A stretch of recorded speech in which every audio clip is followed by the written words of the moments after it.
Listen carefully. There are truths buried so deep in history that even whispering them feels dangerous.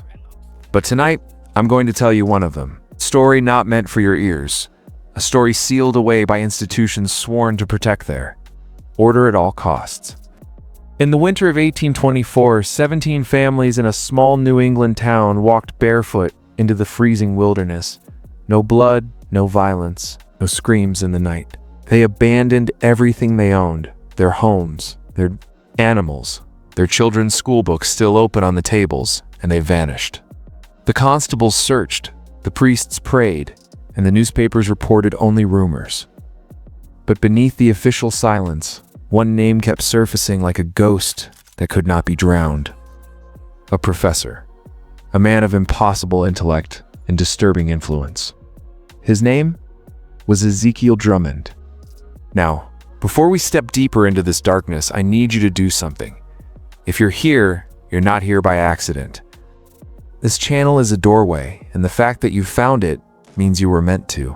So pause, breathe, and subscribe. Leave a comment below with your state. Let me know where you're watching from, and hit the like button. Because once we enter this story, the algorithm itself will try to bury it. The only way it survives is if you leave your mark. Understand this. What you're about to hear is not entertainment. It is not myth. It is the kind of knowledge that stains the soul. The kind of truth that once you know it, you cannot unknow. Drummond was not merely a teacher. It was something else. Something that science of the time had no words for, perhaps still doesn't. He could dismantle the human will like a clockmaker pulling gears from a machine. And in the quiet little farming town of Hadley, Massachusetts, he perfected a system of psychological control so subtle, so devastating, that families would smile at their neighbors one evening and be gone by dawn. The record keepers tried to bury it. The churchmen called it hysteria. But the journals left behind, the testimonies sealed in private archives, they tell another story. A story of a man who learned to reach inside the human mind and rearrange its very foundations. And once you hear what Ezekiel Drummond discovered in 1824, you'll understand why some knowledge was never meant to be taught. Hadley, Massachusetts. On the surface, it was a perfect town. A church spire cutting into the winter sky. Colonial houses neatly lined along King Street, smoke curling from chimneys, families gathered by firelight. To an outsider, it looked like the American dream before the phrase even existed. But beneath the snow and silence, there was something else. Something waiting.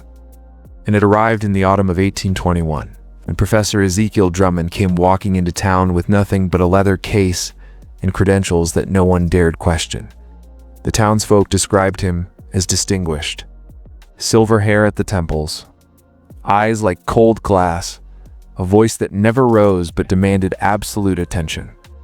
He was not a preacher, not a politician, yet within weeks, Hadley was bending around him like iron filings around a magnet. At the Hadley Academy, he introduced methods no one had seen before. Journals, confessions, intimate conversations where he didn't just teach, he extracted. Students thought they were studying philosophy. In reality, they were being mapped. Their fears, their desires, their darkest thoughts recorded and cataloged. Parents adored him. Mothers said their sons had never been so motivated.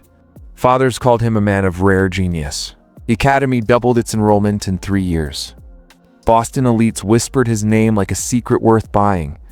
But neighbors noticed something else. Every night at precisely 6 o'clock, Drummond walked. Alone through Hadley. It's always the same path, always the same journal in his hand. He stopped at houses, stared at families through their uncovered windows, watched arguments, laughter, private moments, writing, always writing, when asked. What he was doing, he smiled and said, "I am studying the human condition in its natural habitat." But that's not what he was doing. He wasn't studying, he was rehearsing. Rehearsing for something far darker. Because just months after those nightly walks began, families started to change. Neighbors noticed their conversations growing. Hollow, like the words were there, but the meaning had been drained out. Children stopped playing in the snow. Parents forgot to light their lanterns. And when you looked into their eyes, you didn't see fear. You saw nothing. A quiet void, as though their souls had been placed in storage.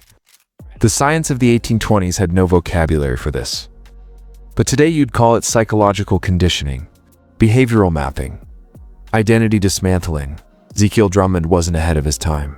He was outside of it, practicing techniques we still don't fully understand. Techniques that institutions later imitated, perfected, and weaponized against entire populations. It all began in Hadley. January 14th, 1824. A night so cold that even the Connecticut River itself froze solid, sheet of black glass stretching into the horizon. That night, the Chamberlain family, Samuel, his wife Mercy, and their 3 children were seen, alive for the last time. By dawn, they were gone. Neighbors recalled the evening as ordinary. Samuel had spoken cheerfully at his warehouse, calculating grain prices for the spring. Mercy attended a charitable meeting, promising to organize relief. For a struggling family, their children studied their lessons. No one heard screams. No one saw strangers. By morning, their home stood silent, its chimney cold, its hearth lifeless. Abigail Hartwell, the widow next door, was the first to sense something was wrong. Saw no smoke rising from the chimney, no movement behind frosted windows. Crossing the snow to check on her neighbors, she found something she could never explain. The Chamberlains' front door hung slightly open, though the house inside was locked in silence. Their winter coats and boots, essential for survival, in that brutal cold, remained untouched on the pegs. And in the snow outside, bare footprints. Facets, too large, too small, perfectly straight, leading toward the woods. Bare feet, in snow deep enough to swallow you whole, in temperatures that could kill a grown man in less than an hour.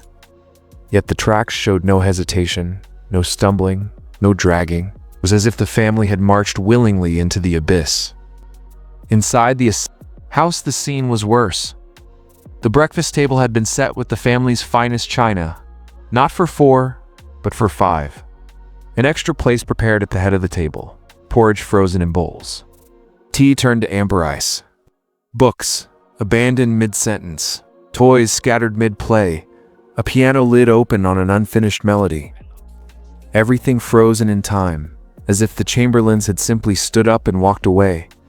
The constable found no struggle, no forced entry, no theft. Samuel's strongbox still held silver coins, Mercy's jewelry untouched. The livestock had been fed that very morning. Every detail pointed not to violence, but to design. Someone had prepared them. Someone had rehearsed this.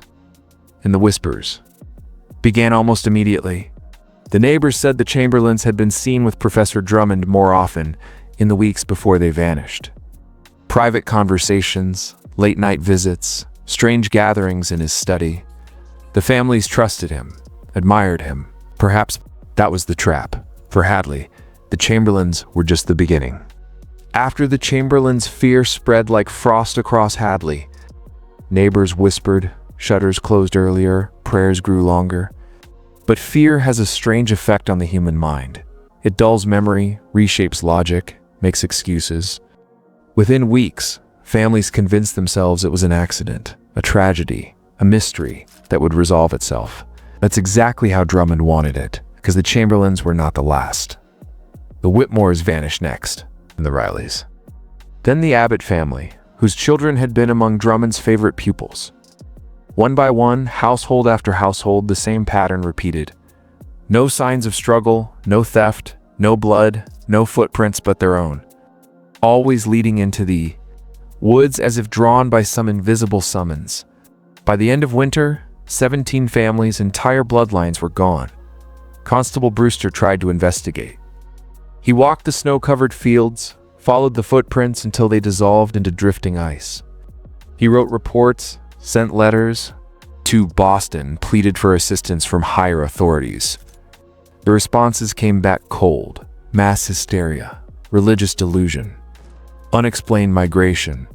The explanations grew thinner as the disappearances mounted, until the officials stopped replying altogether. And through it all, Drummond remained untouchable. He was never accused, never questioned formally, never charged. Instead, he was praised. The Academy's enrollment continued to grow. Boston's elite families still sent their sons to him, blind to the whispers of Hadley's farmers. And Drummond himself walked calmly through the town every evening, journal in hand, as though observing the results of a great experiment. The most chilling detail comes from those journals, fragments that survived hidden in private collections, rescued from attics and burned archives. His writing revealed not the ramblings of a madman, but the meticulous notes of a scientist. He described dismantling unnecessary resistance. He measured degrees of compliance. He wrote of replacing identity with programmatic suggestion. And worst of all, he spoke of it not as discovery, but as routine. What he practiced on his students, he perfected on their families. Each child's journal became a blueprint, each confession a key. He knew what they feared, what they loved, what broke them. And when the winter deepened and the nights grew, long he applied his system, not in the classroom, but in the homes of Hadley. 17 families walked willingly into oblivion, not dragged, not forced. They chose it because Ezekiel Drummond had rewritten choice itself.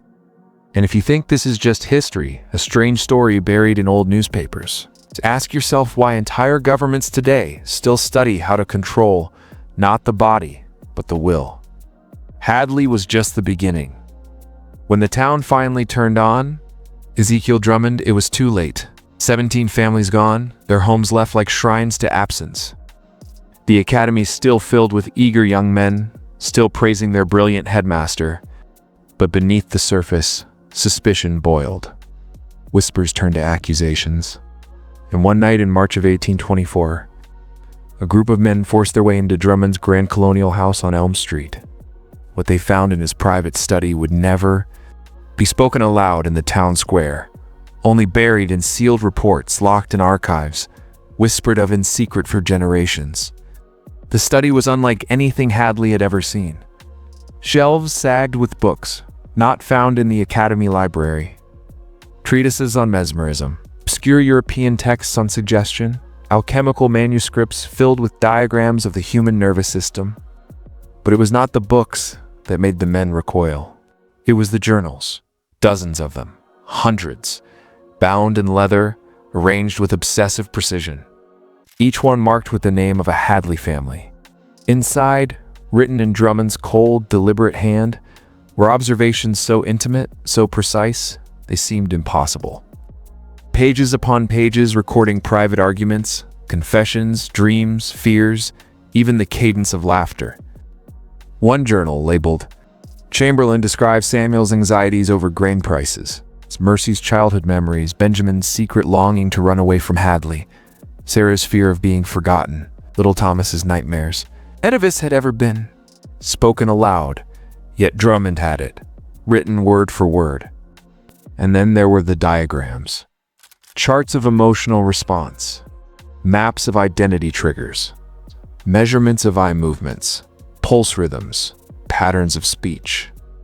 He wrote of them clinically, as though charting the behavior of animals, not human souls. Pinned to the walls were sketches. A faces his students, their parents, each with notes like resists authority via sarcasm, craves paternal approval susceptible to rhythm and repetition.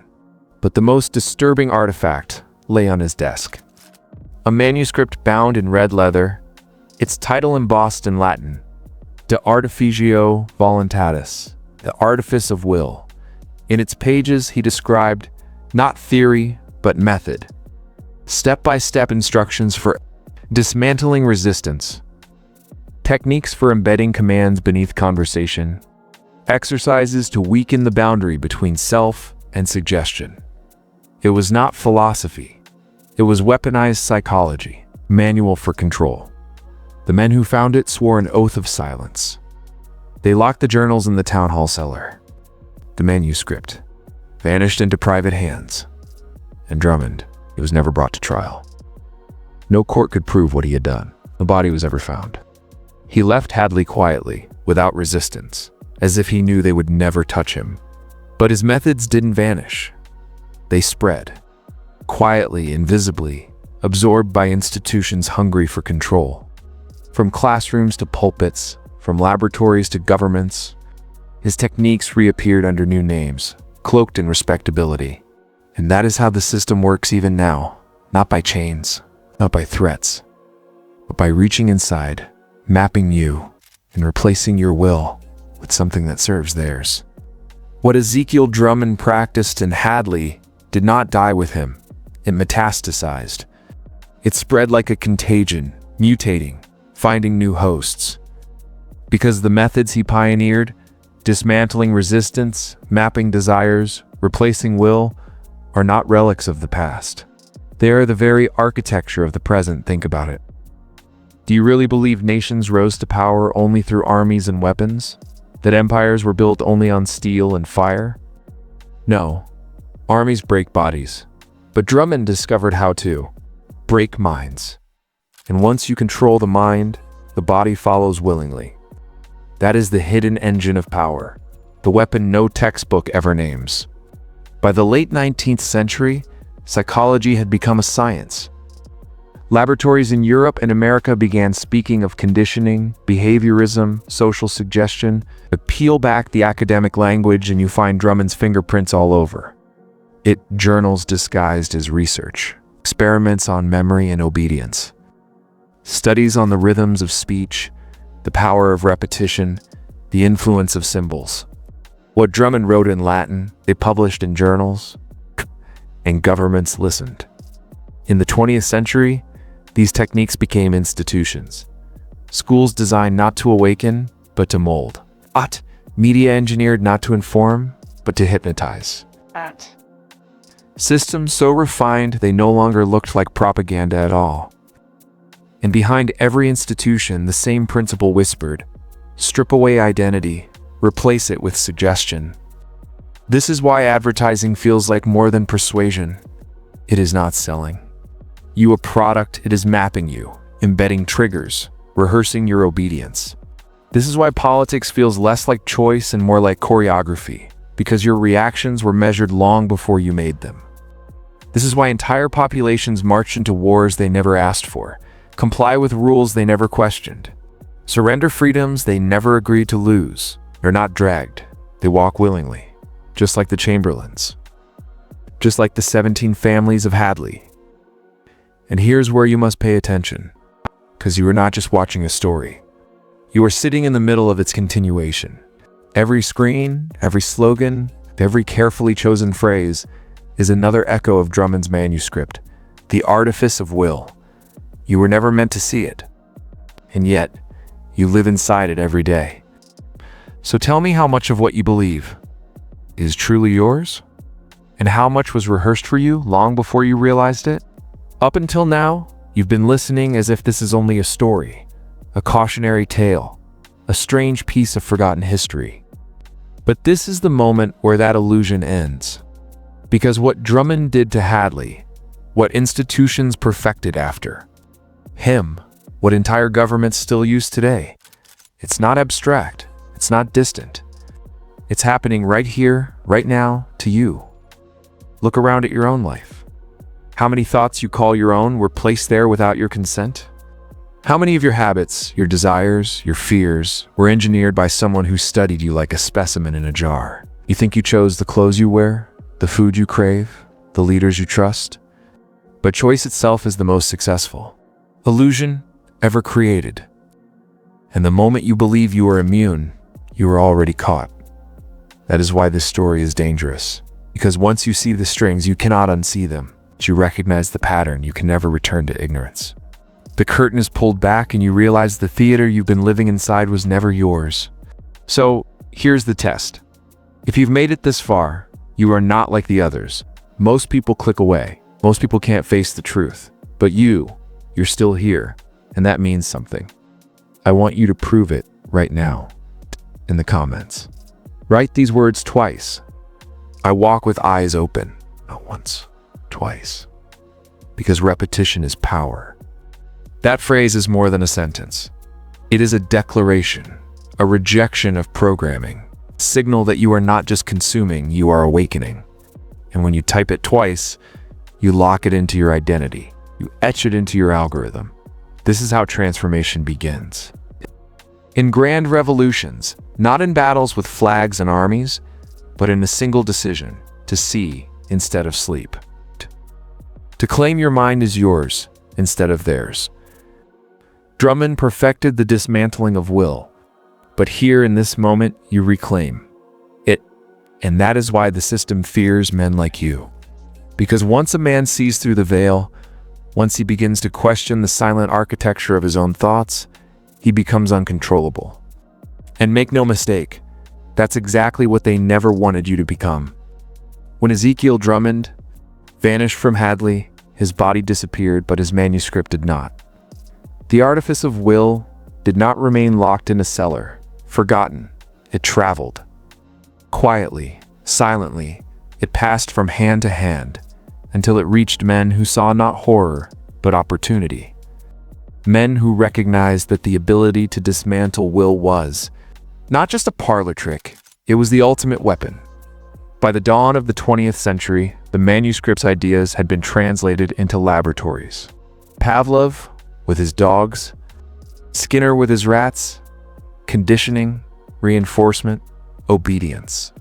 The world called it science. But those who knew the pattern recognized something older: the same diagrams, same journals, the same rehearsals of compliance. Drummond had practiced in Hadley.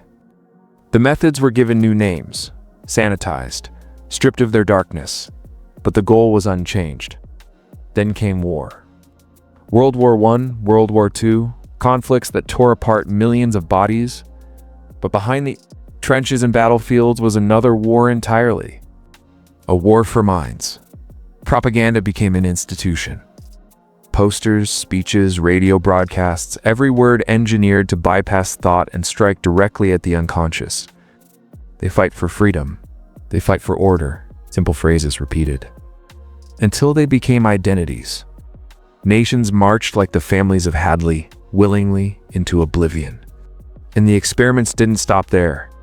In secret, governments ran studies on hypnosis, suggestion, trauma-based conditioning. The same techniques hidden in Drummond's red leather manuscript reappeared under code names, programs buried in military budgets. Research done not on volunteers, but on prisoners, soldiers, children, the mentally ill, all justified in the name of security, progress, science. But you need to understand, these were not isolated projects. They were the scaffolding of an entire age. Schools structured to produce obedience instead of originality. Media systems designed not to inform, but to entrain. Entire populations trained to respond on cue to words, symbols, tones of voice, the repetition of slogans, the creation of enemies, the engineering of fears. Drummond's method had scaled. What he once practiced on 17 families was now applied to nations of millions. And the most brilliant twist, subjects never believed they were controlled. They believed they were free. They believed their choices were their own. That is the genius of the artifice of will. When control is complete, resistance looks like madness. When programming is perfect, obedience feels like freedom. Again, tell me, does that sound like history? Or does it sound like the world you are living in right now? We've spoken of methods. We've spoken of systems. Every method serves a purpose, and every system hides a destination. So the question is this: what was all of it for? Why dismantle identity? Why rewrite the will? Why spend generations perfecting control so subtle, so invisible, that entire nations live inside it without ever seeing the walls? Drummond hinted at it in the final pages of his manuscript. Pages most scholars dismiss as madness, allegory, delusion. But if you read them carefully, if you strip away the metaphors, a chilling clarity emerges. He wrote that identity, what we call the self, is inefficient. That free will, with all its hesitation and conflict, is wasteful. That to move humanity toward a higher design, individuality had to be dismantled, not for punishment, not for cruelty, but for replacement. Replacement With what? He never said outright. Used phrases like a unified program of thought. An architecture of obedience. A chorus of one voice carried across millions. Was he speaking of religion? Of politics? Of some secret fraternity? Or was it something far stranger? A vision of human beings as interchangeable units inside a vast hidden machine? The truth is, every system of control since Hadley has pointed in the same direction. Not merely obedience, not merely profit, but convergence. A world where individuality is an error to be corrected. A society where the wildness of the human spirit is sanded down into predictability, uniformity, compliance. Look at your own life. The algorithms that predict your choices, the ads that know what you want before you want it, the news that shapes your outrage, your hope, your despair, the pressure to think like the crowd, move like the crowd, obey like the crowd. This is not coincidence, it is culmination. 17 families walked willingly into the woods of Hadley. Entire nations have, since marched into wars, into debts, into cages, with the same blind willingness. And all of it points to the same question.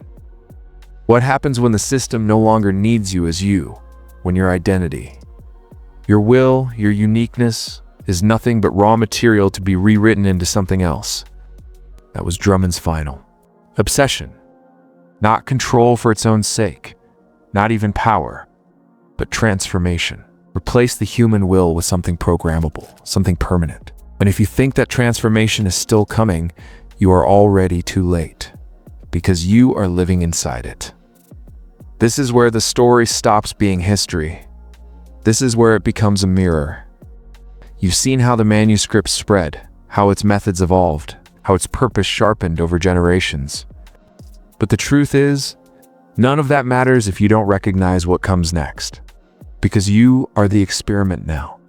Every screen you touch, every word you scroll past, every rhythm that repeats in your head until you can't tell whether you thought it or it was given to you. That is the living manuscript at work. Drummond is not gone.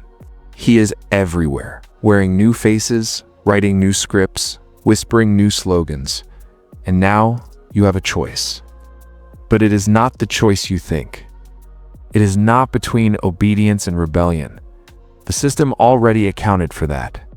They built rebellion into the program, gave it its own icons, its own uniforms, its own slogans. No, the real choice is deeper. It is between blindness and sight. Between walking as a puppet or walking as something the system cannot map. Most people will never make that choice. They will click away, shake their heads, laugh nervously, and return to their rehearsed lives. They will never risk seeing the strings, because once you see them, you can never unsee them. But if you are still here, listening to this, then you already feel it. You already know the theater you've been living inside is not yours. And that is why you are dangerous to them. So here's what I ask of you. Decide now. Out loud, the comments. Declare it the way others never will. Right, I do not consent. 3 words, simple, final, not rebellion, not violence, just refusal. The one thing their entire system cannot process. And if you write it, not just think it, not just whisper it, but declare it, then you step outside the script. You become what Drummond feared most, a free man in a theater full of actors. But be warned. Once you do this, there is no going back. You will start to notice patterns others cannot see. You will feel the weight of illusions others call normal. You will see the curtain for what it is, and the actors for what they are. And that is the moment the system marks you. Not with chains, not with threats, but with silence. They will stop seeing you. They will erase you from the performance. Because nothing terrifies them more than the one who says, I do not consent. So, decide, right now, before the lights go out.